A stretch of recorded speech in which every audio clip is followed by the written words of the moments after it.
Hello mga kaisda, isang mga kaligasang araw. I am Hersan from Bachelor of Science in Fisheries 4A of Western Philippines University, and I am your presenter for today.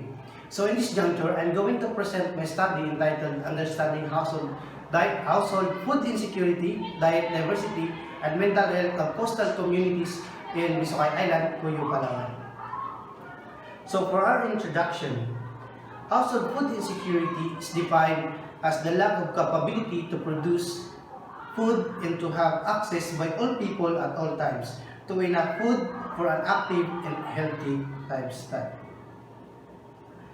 In Mimaropa region, the province of Palawan has the highest number of individuals categorized as poor, while 71.9% and 54% of households experience acute and chronic food insecurity, with a high prevalence in the poorer households according to Maraquiñana and Harabejo of 2019 and DUSTFNRI of 2019. However, the data are from across occupation which may not reflect the actual situation of the vulnerable sectors of the coastal population and communities. So therefore, this current study sought to understand the food insecurity of coastal communities in the Philippines, specifically in the food insecurity status of coastal communities in Visokay Island, Cuyo, Palawan, and its association with diet diversity and mental health, and also the association of household characteristics to food insecurity and diet diversity. So for our study settings and survey populations, so first, the researchers select the Visokay Island of Cuyo, Palawan for the study sites. Cuyo Island is a group of about 45 islands lying to the northeast of mainland Palawan.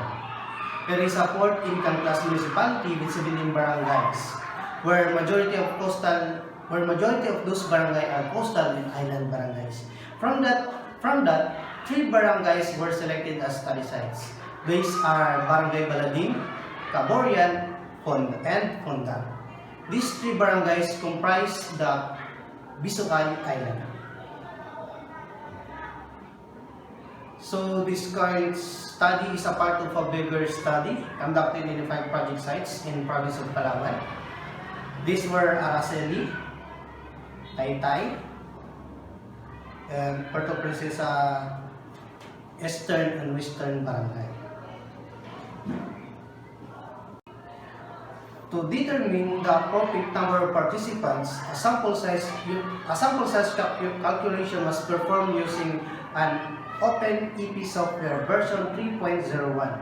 Using the recent food insecurity prevalence of 71.9% at 99.9 confidence interval, the minimum sample size for this study is 536 people, adding 10% dropout probability.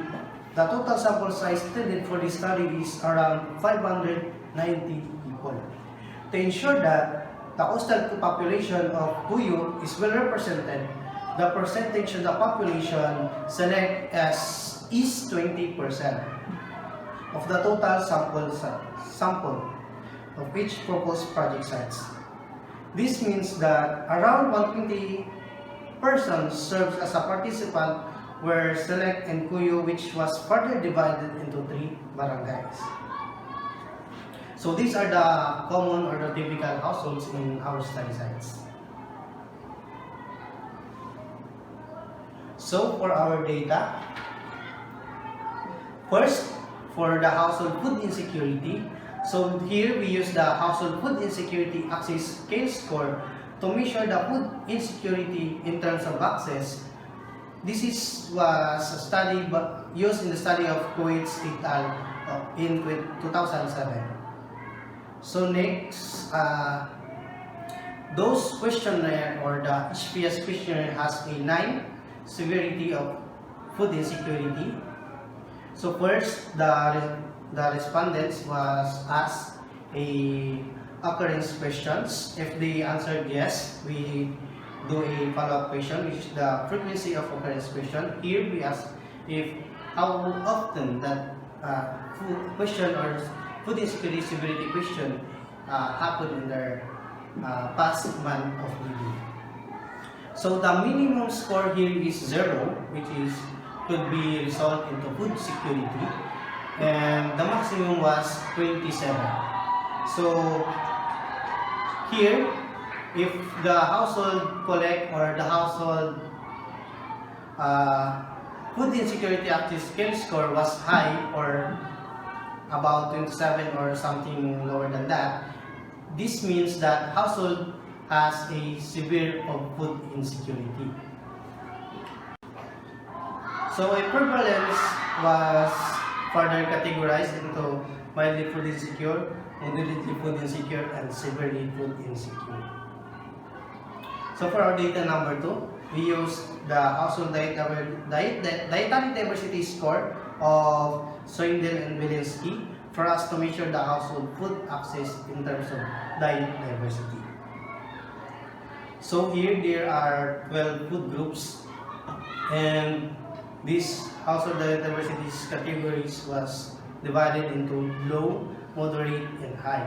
Low is household with 1 to 3 food groups intakes, moderate is 4 to 5 food group intakes, and high is 6 to 12 food group intakes in the past 24 hours meal recall system. So the third one is the mental health score. To collect the mental health status of our respondents, we use the World Health Organization 5 Wellbeing Index or the WHO-5 of Top et al. In 2017. So here we have 5 questions, and these 5 questions can generate up to 25 score and the minimum of 0. So the higher the score, the better the mental health of the respondents or the household head have. So the last one is the household characteristics. So these household characteristics are based to the past studies where the food insecurity shows shows some associations to this. So for our sampling and data collection procedure, the researchers do a face-to-face approach using paper-based and personal interview with the permission of the barangay captains in the interview itself. So before the proper interview started, the purpose and objectives of this study and the rights or the ethics of the research for the respondents was discussed before the proper interview started.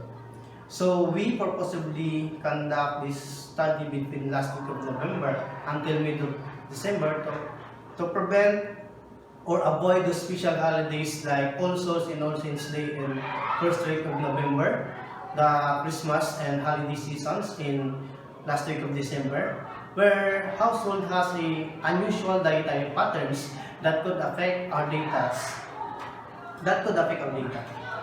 So for data analysis, data was encoded using MS Excel, and here we ran some various data cleaning, and those clean data was exported to SPSS version 25.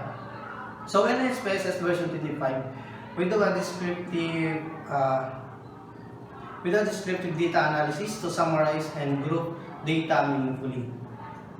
So we also do a correlation analysis to understand the relationship of household food insecurity to household diet diversity and mental health. The person chi-square test of independence was also used to understand the association of household characteristics to household food insecurity and diet diversity. So next, what we have found.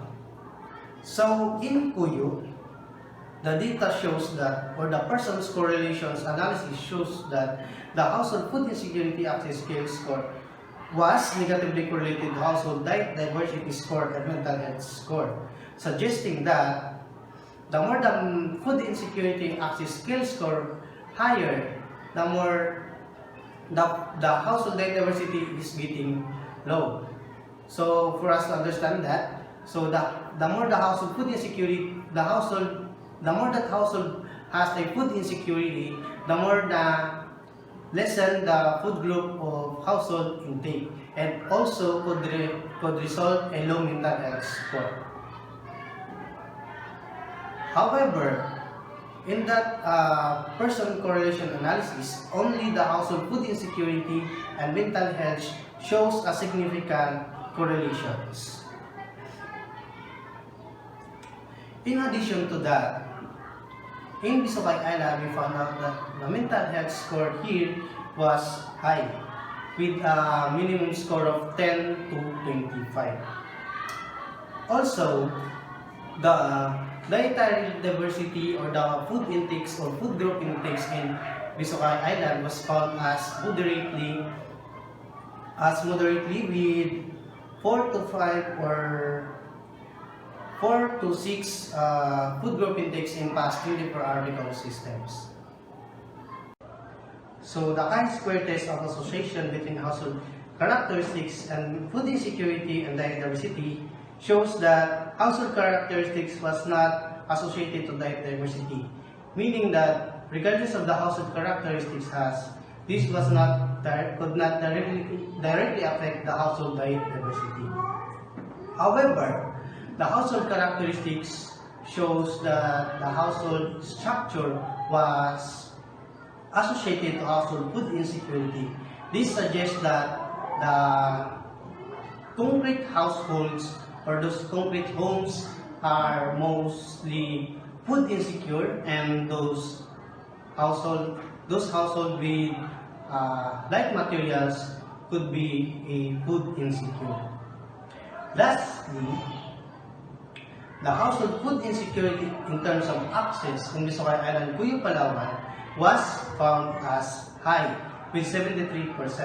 And this was further categorized as mildly food insecure with 26.1%, moderately food insecure with 43.5%, and 3.5% of severely food insecure.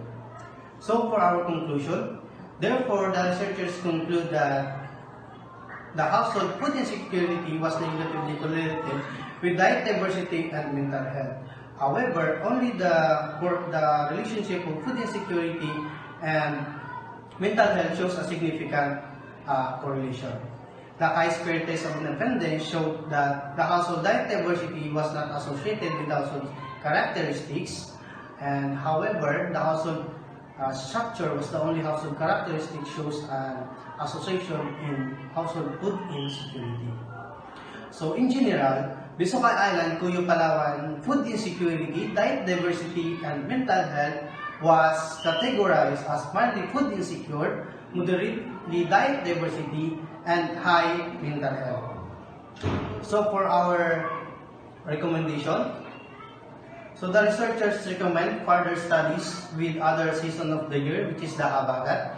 This is because the current study was conducted during Amihan season, in which the results related to food insecurity, diet diversity, and mental health could not directly represent the situation of household in other season.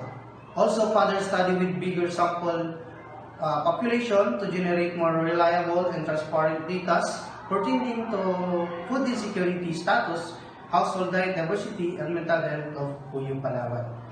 And also, the local government should implement an intervention that would improve the food insecurity in Visokay Island or the municipality of Cuyo. For example, increasing the capability of coastal household to produce its own food, which is a key role in ensuring the household food insecurity. So that's all, and I hope that you all enjoy, learn, enlightened by this study and presentation. Thank you for listening, and God bless. Bye-bye!